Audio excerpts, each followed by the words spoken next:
So I've just finished another session with one of my favorite birds, the red-winged blackbird. And when I get home, I'm going to edit my photos with dark cable. But as a Nikon shooter, I also know that there's NX Studio, which Nikon provides, that you can also use to edit your RAW files. So in this video, I'm going to show you how to use NX Studio from start to finish in just 9 minutes. So let's get started. When you start NX Studio, you'll see a window like this. If the left sidebar is not open, click the arrow icon to open it. In the Folders section, you can navigate to a folder containing your RAW images. Do so now. Clicking on a folder will bring up a new view that might look like this, with one RAW file displayed and all the images in the folder in the gallery at the bottom. You can also get to thumbnail view by clicking on the leftmost icon at the top. Double-click on a RAW file you'd like to edit. Now you're in editing mode, and to get a little more space for your photo, you can toggle the bottom gallery view with the icon with the 3 little squares and 1 big square. Here's a little tip. Want to go full screen? Simply press the F key on your keyboard to toggle it. Now let's get editing. The first thing I recommend is cropping. Click on the crop tool and draw the crop you like. Notice that a new section opened up on the right sidebar with all the tools. Right now, the drop-down box says Free Crop, but I want to crop it with the original aspect ratio, so I'm going to select Postcard 3:2. That's the aspect ratio of all Nikon cameras. Once you have the crop you like, click Proceed and close the Crop tool. Now, look at the top of the tool sidebar. The first thing at the top is the Basic Edit palettes. Open that up. At the top of this one, you'll notice the Picture Controls box. It's optional to use it, but for beginners, I suggest keeping the picture controls on because it makes editing a lot easier and gives you a good starting point. Here's what I suggest. Open up the Picture Control toolbox and click on the second drop-down box. Then try a few of them to see which one looks like a good starting point for your photo. I like the neutral one, so I'll select that. Notice how when you click on one of the options, the yellow checkbox becomes checked. In general, to activate a module and have the checkbox turn yellow, you need to modify one of the options first, rather than just click on the checkbox. By the way, if you want all the newer picture controls not necessarily found on your existing camera, instead of camera compatible, you can select Latest Picture Control. I'll just stick with neutral though. Now, you can fine-tune the overall look with the sliders below. I notice that the greens are slightly oversaturated, so I'll bring down the saturation a bit. The contrast is also a little bit low, so I'll increase that a bit too. Every photo is different, so choose values that work for you. Okay, that seems about right for a starting point. So let's close the Picture Controls too. The next most important tool is white balance.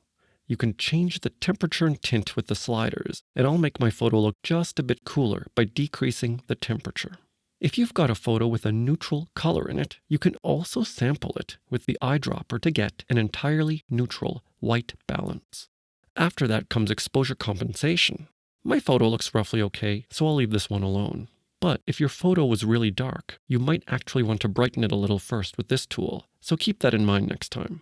What about active delighting? Ooh, controversial. Well, it might already be set to a value you used in camera, and it's a quick way to lift shadows and soften highlights. It's on high right now, so I'll leave it that way. There's a section here called Adjust Brightness and Color. I actually avoid this section most of the time because I think the very similar sliders in the Picture Controls section does a better job. The Levels and Curves section is a bit more useful though. You can use it to modify the tones precisely. For example, I'll create a curve like this with a decreased node near the bottom to make the very darkest tones a little darker for more rich shadows. Here's one more way to use it. Let's say you want a little bit of red split toning in the shadows. To do this, select the green color channel and decrease the curve in the shadows like this. It sounds a little paradoxical, but decreasing the green will give you a very nice red hue. Notice now that when I turn the curve on and off, you'll see that the shadows got a little bit warmer and redder. Use this technique to add a highly customized split toning to your photo. The next toolbox, Lightness, Chroma, and Hue Adjustments, is very powerful. In the drop-down box, there are several options. Chroma allows you to change the saturation of specific color channels. For example, I can boost the greens and make them more saturated. Hue allows you to change the hue of specific colors. For instance, I can make the greens cooler or warmer like this. Color lightness allows me to brighten or darken specific hues. See, I can make the greens darker. That's great for wildlife photos sometimes when the green is a bit overwhelming. The master lightness option is similar to the curve we used before, and for your first little while, I recommend ignoring it. And here's a tip. At any time, if you don't like what you've done in a specific section, you can actually reset it by going to the box that says Current and clicking on Original Value.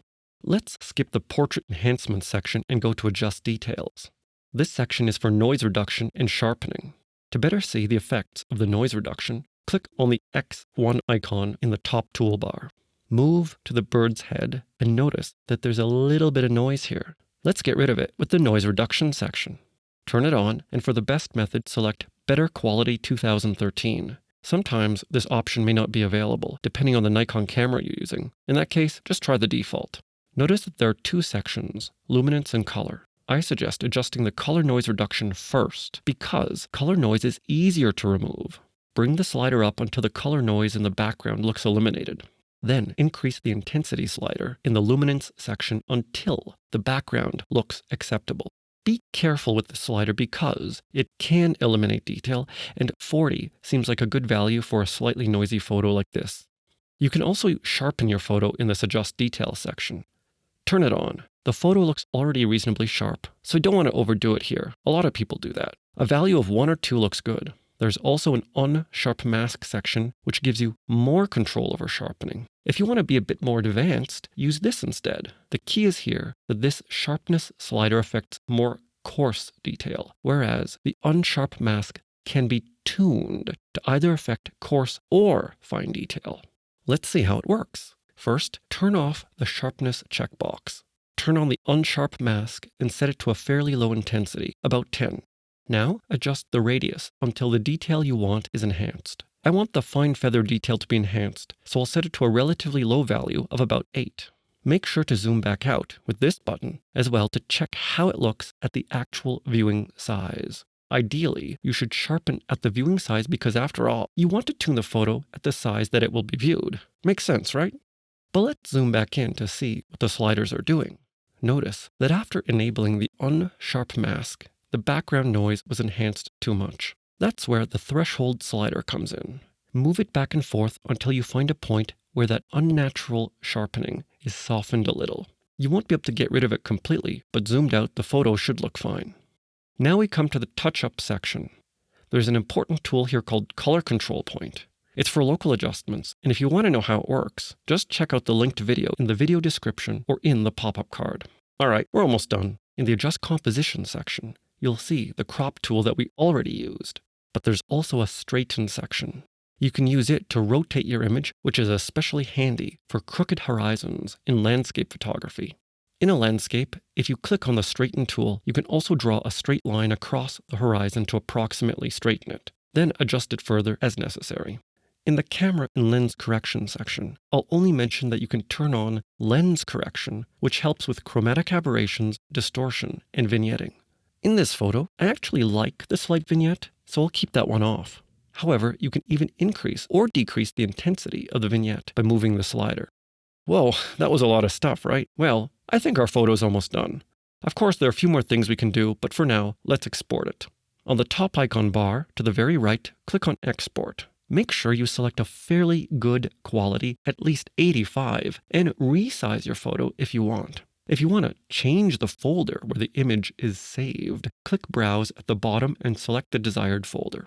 Finally, click Export and you're done. Not so hard, was it?